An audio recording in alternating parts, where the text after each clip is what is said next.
Hello and a very warm welcome. I am Gurshin Galan and you're watching Firstpost. In the next few minutes, I get you the top 40 updates from around the world, only here on Fast and Factual. Let's get started. We begin in the United States. President Donald Trump has declared that the US will impose 25% tariffs on steel and aluminium imports starting today. Trump reiterated his tariff threat in a bid to get other countries make policy changes in line with his priorities. He also threatened to impose tariffs on European imports.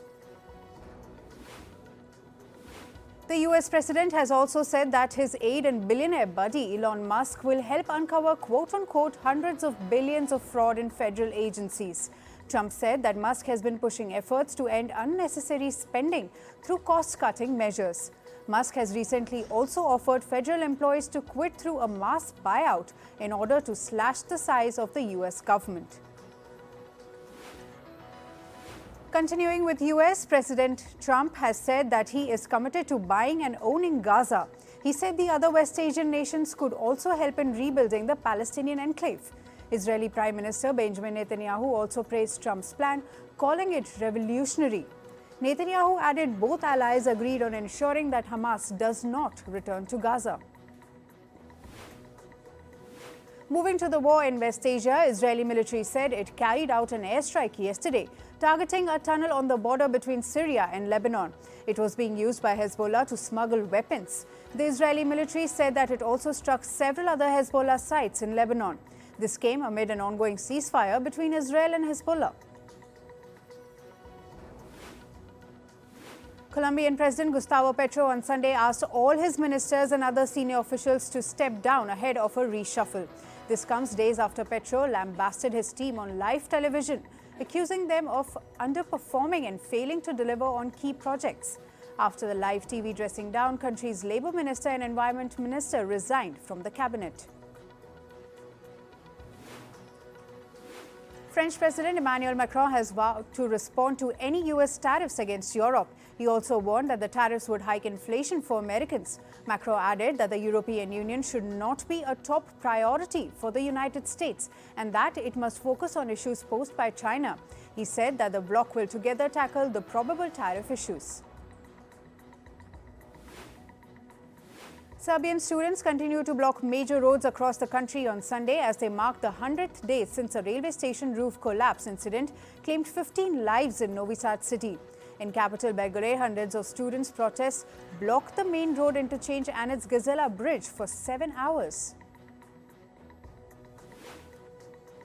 Kosovo's Prime Minister Albin Kurti has won the parliamentary election. Celebrations began in capital Pristina with his supporters hitting the streets, waving Albanian flags and playing drums.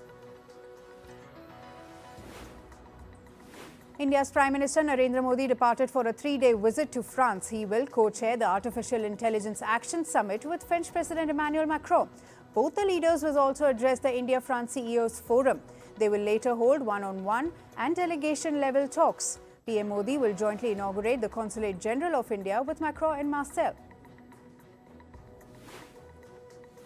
Manipur Chief Minister N. Biren Singh resigned yesterday. The resignation came nearly after 2 years of ethnic violence between Kuki and Methi communities. At least 250 people have died and over 60,000 have been displaced due to the violence. Singh was accused of favouring his own group and mishandling the crisis. He was set to face no confidence motion in the upcoming State Assembly session. In climate news, a devastating landslide in China's Sichuan province, triggered by prolonged heavy rainfall, has left at least 1 person dead and 28 missing. This is according to state media. The disaster that struck Jimping village prompted a large-scale rescue effort involving over 900 personnel. Rescuers searched through debris in the dark. A brutal cold wave has forced Iranian authorities to close schools and government offices in at least 10 provinces. This is as temperatures plummeted and heavy snowfall blanketed parts of the country. The northern province of Jilin saw snow depths of up to 87 inches, while Tehran experienced 12 inches overnight. Travel was severely disrupted across 25 provinces, with authorities advising residents to stay at home. New Englanders spent the weekend preparing for fast-moving snowstorms, stocking up on essentials as up to a foot of snow blanketed the region overnight. By Sunday morning, the storm had cleared, leaving the heaviest accumulations in upstate New York and northern New England. The weather disruption led to significant flight delays and cancellations at major airports in Boston and New York.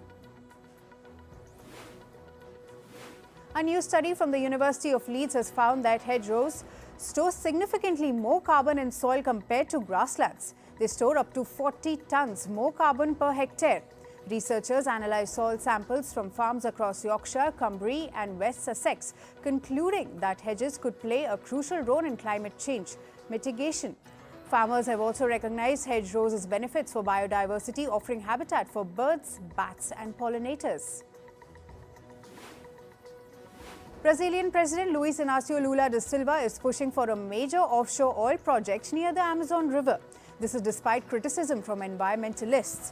As Brazil prepares to host the UN Climate Summit in November, Lula argues that oil revenues are essential for funding the country's energy transition. Critics warn that expanding fossil fuel exploration contradicts Brazil's climate commitments. Markets react to US President Donald Trump's fresh tariff threat. The US dollar firmed as the euro declined 0.1% to 1.031% dollar, inching closer to its lowest in 2 years, while the Australian dollar fell 0.1% to 0.627 per dollar, hovering near its 5-year low which is touched last week. Meanwhile, the Canadian dollar weakened nearly 0.3%. Prices of aluminium rose after Donald Trump said he will impose 25% tariffs on steel and aluminium imports. 3-month aluminium on the London Metal Exchange rose by 0.3% to $2,635 a metric ton, while the aluminium contract on the Shanghai Futures Exchange rose by 0.2% to $2,809.71 a ton. The rise in prices was attributed to supply risks posed by fresh tariff threat. Taiwan is interested in buying natural gas from Alaska, said its economy minister. The island will assess feasibility of purchases. The purchase efforts mark Taiwanese government's bid to narrow down trade surplus with the United States. Nippon Steel is planning a bold change in its US steel buyout proposal. The announcement was made by Japan's chief cabinet secretary.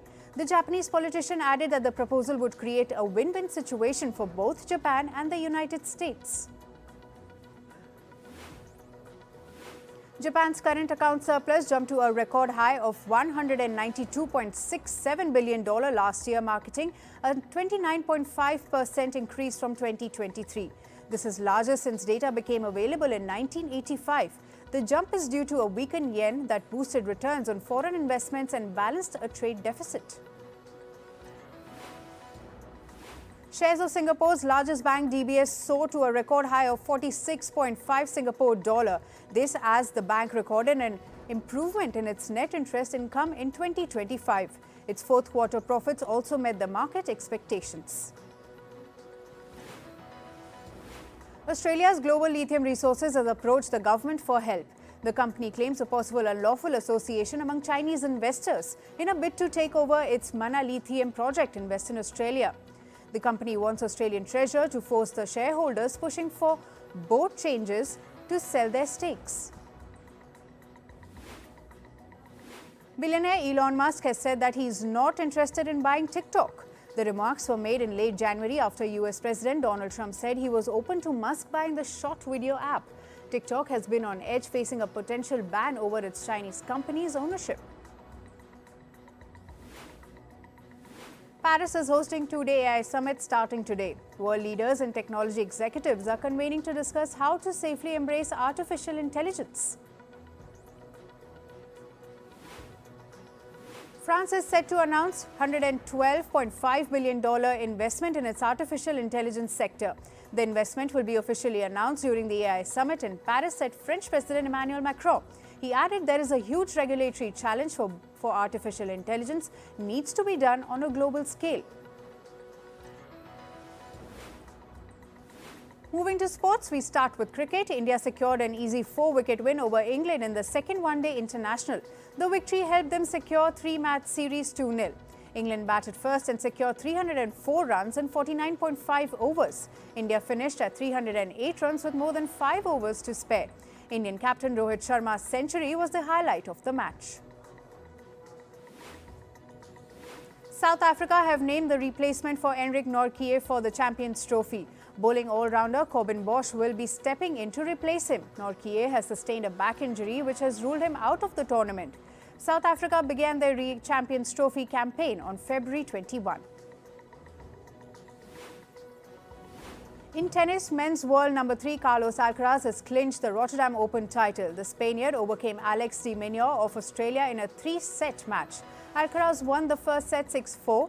After losing the next one 3-6, he beat Minaur 6-2 in the final set to lift the trophy. This was Alcaraz's first tournament win of 2025. Meanwhile, Canada's Denis Shapovalov won the Dallas Open title. He defeated men's world number 5 Casper Ruud of Norway 7-6, 6-3 in the final. This is Shapovalov's third ATP title and the biggest so far in his career. En route to the final, the Canadian also beat 3 top 10 players of the world. In football, Real Madrid salvaged a 1-1 draw against Atletico Madrid in a La Liga match. Atletico took lead in the 34th minute through Julian Alvarez. Kylian Mbappe scored an equalizer for Mbappe in the second half. Jude Bellingham almost gave Real Madrid a lead but hit the crossbar with a header. Barcelona beat Sevilla 4-1 in a La Liga match. Robert Lewandowski opened scoring goal for Barca. Further goals from Rafinha, Fermin Lopez and Eric Garcia put the results beyond any doubt. Sevilla's lone goal came from Ruben Vargas. The win put Barca on the 3rd spot in the La Liga leaderboard. Over in the FA Cup, Aston Villa defeated Tottenham Hotspur 2-1 in the 4th round. Jacob Ramsey scored in the first minute for Villa. Morgan Rogers doubled the lead in the second half for them. Tottenham tried to make a comeback through a late goal by Mathys Tel, however couldn't. Veteran footballer Sergio Ramos was officially unveiled by Mexican side Monterrey. The defender has joined them on a 1-year contract. Ramos, a former Real Madrid legend, will be wearing jersey number 93. It is a tribute to his 93rd minute equalizer in the 2014 Champions League final. In the National Football League or the NFL, the Philadelphia Eagles became the Super Bowl champions. They beat the Kansas City Chiefs, denying them their 3rd consecutive Super Bowl win. Jalen Hurts led the merciless offense for the Eagles. This was the 2nd title for the franchise, with the first one coming in 2018.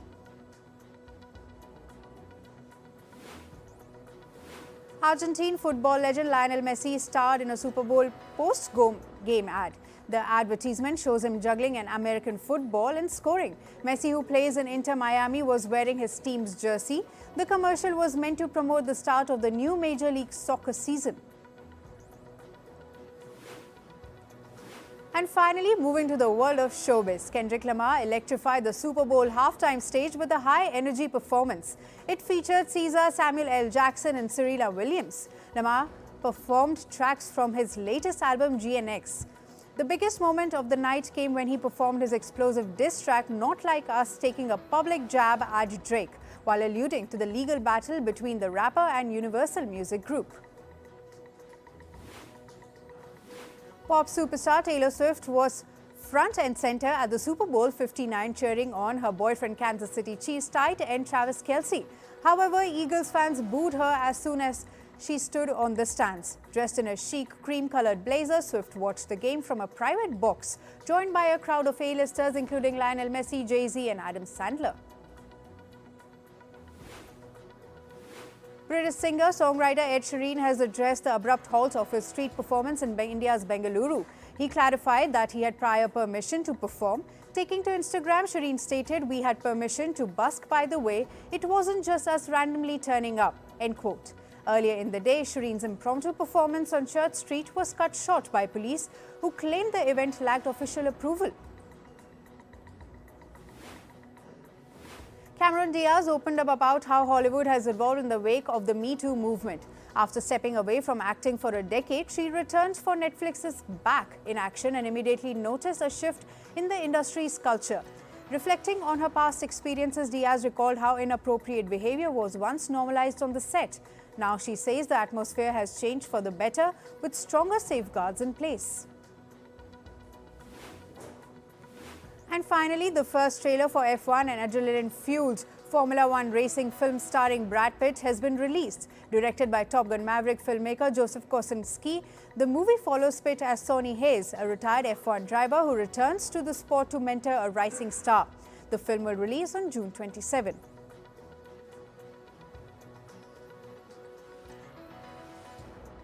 That's all for today. Thank you for joining us. I am Gushin Galan and we'll see you right back here tomorrow. Stay informed and stay tuned to Firstpost.